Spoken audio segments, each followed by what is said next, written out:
This is a hopeful message, and I'm sticking to it. That's who I am. I met the heroic John Lewis on a beautiful June morning in 2017. It was the last day of the annual convention of the Citizens Climate Lobby in Washington, and I'd just entered the Cannon House office building to join other CCLers for a lobby meeting with the staff of a House member. When I walked through the metal detector, I saw him standing with a young aide in front of one of the two elevators. I approached him and thanked him for supporting his young former aide, John Ossoff, for whom Kate and I were campaigning in a special election in our congressional district. When the elevator opened, I noticed a sign that read, "Members and staff only," and stepped back. "No, you come with us," he said. "This is your elevator." I stepped in and rode up with them. What a gracious gesture. Imagine the courage it took for him and his band of marchers to climb the Edmund Pettus Bridge on that Sunday, March 7th, 1965, knowing who was on the other side. Alabama state troopers on horseback with huge batons they were all too eager to use. I was prepared to accept the violence, the beating, he said. Where did that courage and that ethos of nonviolence come from? A piece of the answer lies in a story told by theologian Howard Thurman, who was born in 1899, the grandson of a woman born into slavery on a Florida plantation in the 1840s, Nancy Ambrose. When he was a child in Daytona Beach, she would tell a story of a black minister's annual visits to the plantation. The plantation owner would allow only one such visit a year. And Howard would wait in eager anticipation for the end of the story whenever she told him. For she would say, he always ended the service with these words, "You are not slaves.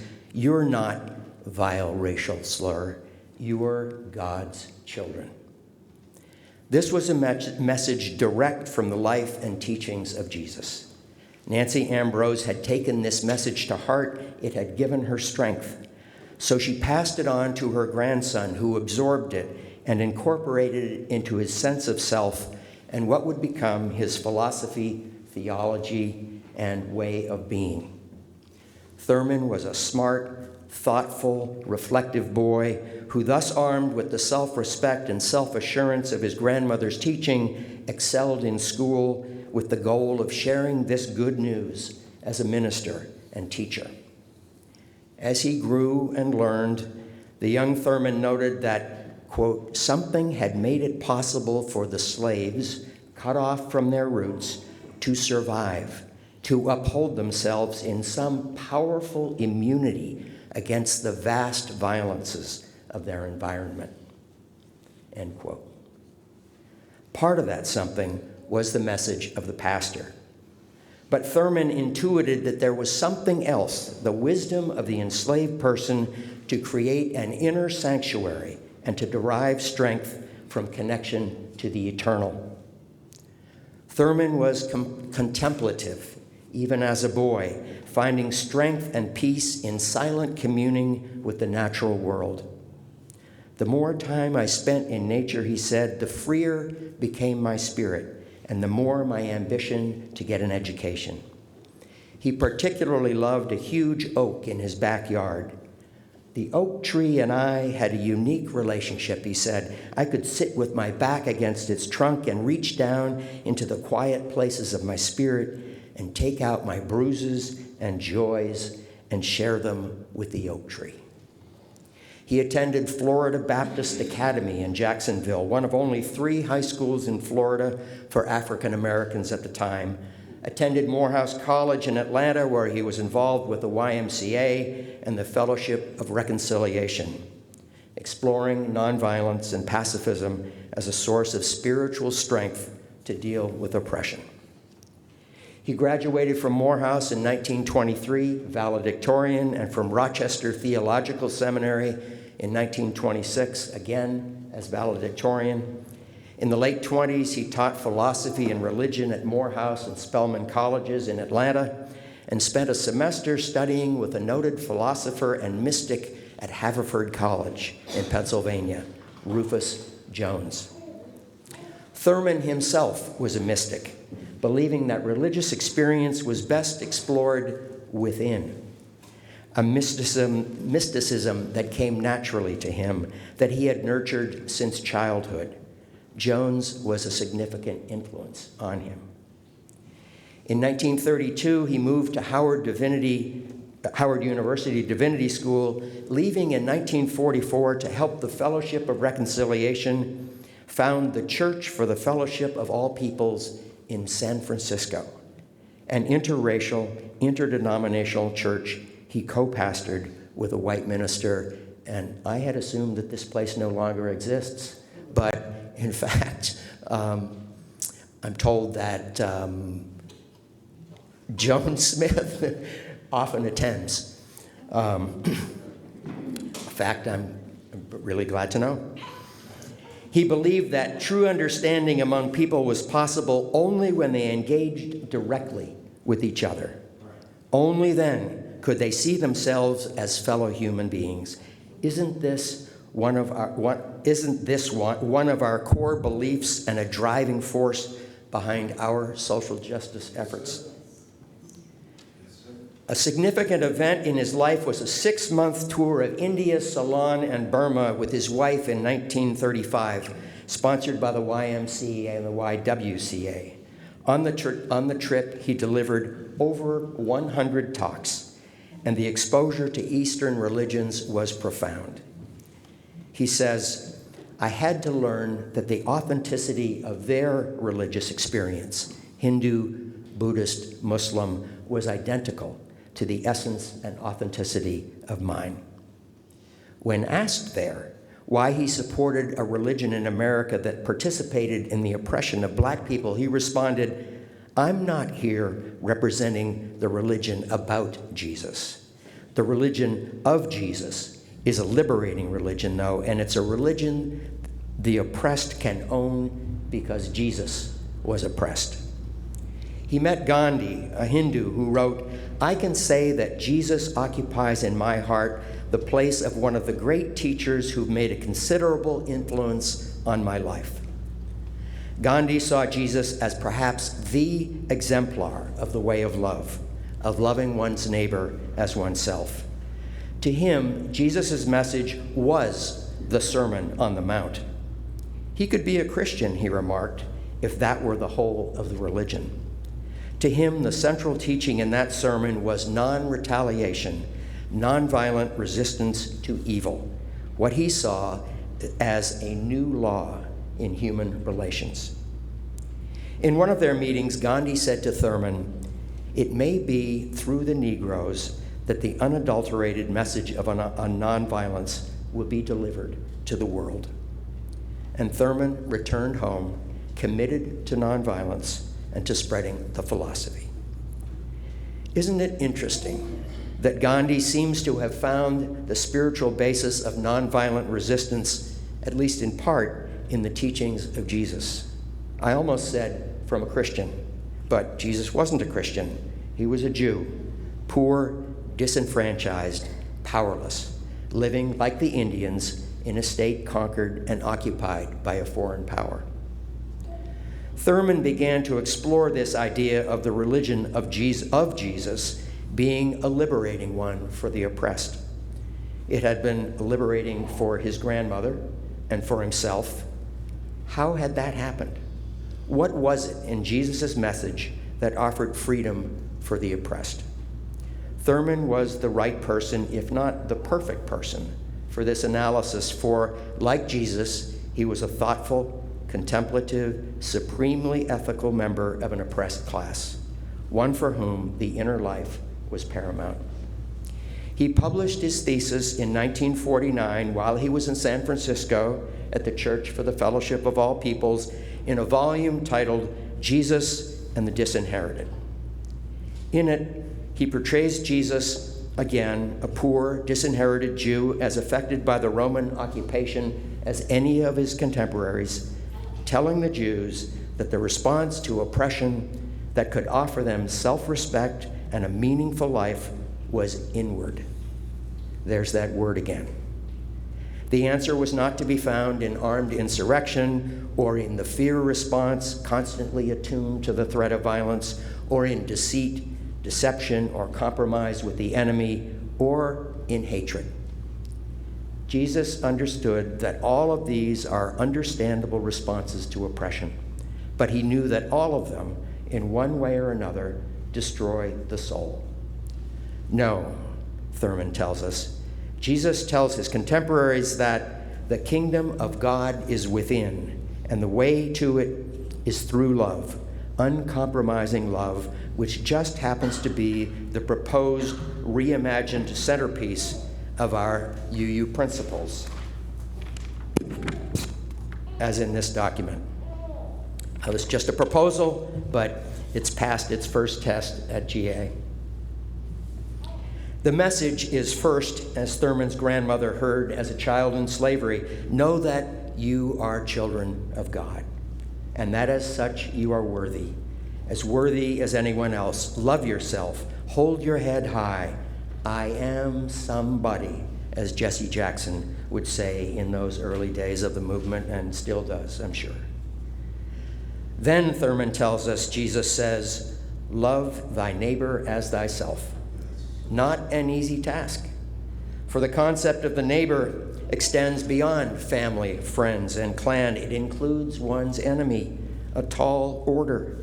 Thurman cites the examples of the Good Samaritan, the adulteress threatened with stoning, the Roman captain who comes to him seeking help for his sick servant. In each case, the lesson has to do with getting beyond the external attributes of a person to the inherent personhood, where we can see the other as another human being, as ourself. Thurman says, the religion of Jesus says to the disinherited, love your enemy. Take the initiative in seeking ways by which you can have the experience of having a common sharing of mutual worth and value. It may be hazardous, but you must do it. He tells us that this love must be uncompromising, for the ground of our self-respect is complete moral integrity. We cannot pick and choose those worthy of love, and our love may not be returned, for love is possible only between two freed spirits, he says, which is to say that only between two people who can see their own humanity and the humanity of the other. But it is this uncompromising love that offers freedom from fear and deceit and hatred, what he calls the three hounds from hell that dog the footsteps of the poor, the dispossessed, and the disinherited. The way of this kind of love is hard. It requires discipline, a method, a technique, he says. Martin Luther King Jr. would encounter Howard Thurman at Boston University in 1953 when King was in the final year of his doctoral program in theology there. Thurman had arrived from San Francisco to serve as dean of Marsh Chapel and serve on the faculty of the School of Theology. They became close. They went to Braves Field together when Jackie Robinson came to town with the Dodgers. King hung on Thurman's words. He was deeply moved by Jesus and the disinherited, and Thurman became his mentor and spiritual guide. When King was stabbed by a woman with a letter opener in Harlem in 1958, narrowly escaping death, Thurman visited him in the hospital. Take some time off, he said. Spend some time in solitude.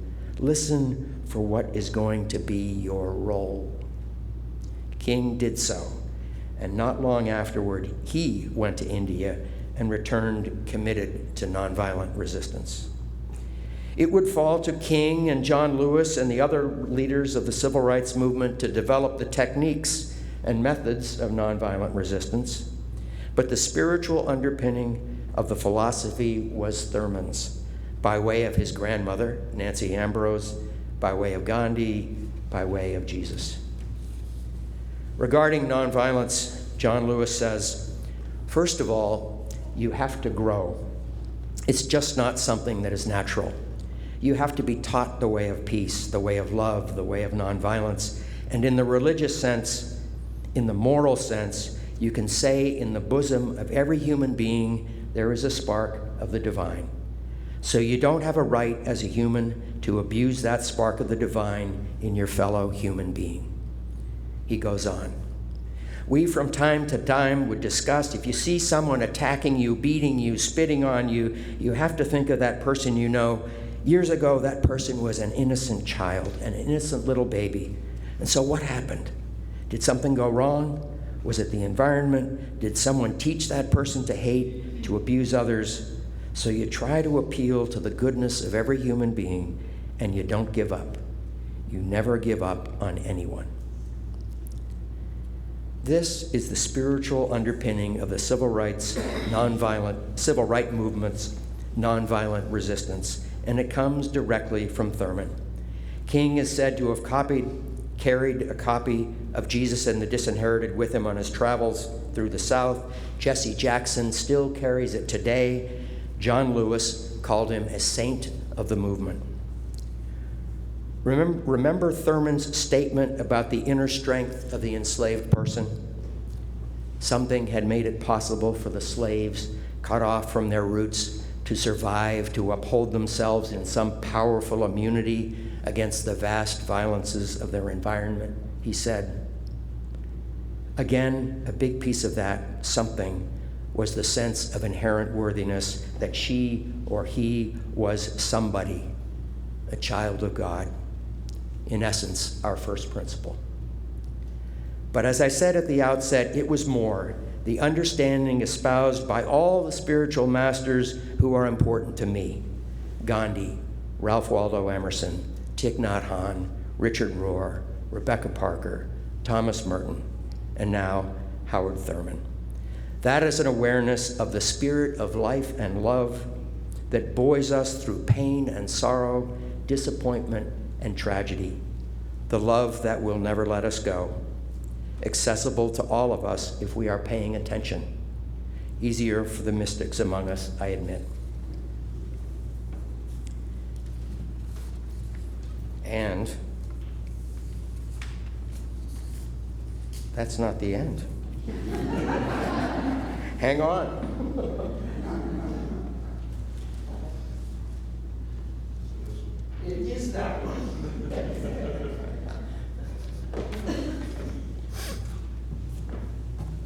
Magical. Thurman puts it this way in his book, Deep River. He says, here we are face to face with perhaps the most daring and revolutionary concept known to man, namely that God is not only the creative mind and spirit at the core of the universe, but that he is love. She is love. There are no completely satisfying ways by which this conclusion may be arrived at by mere or sheer rational processes. This is the great disclosure, that there is at the heart of life a heart. When such an insight is possessed by the human spirit and possesses the human spirit, a vast and awe-inspiring tranquility irradiates life. This is the message of the spiritual wade in the water. Do not shrink from moving confidently out into the choppy seas. Wade in the water, because God is troubling the water. May it be so. May it continue to be so.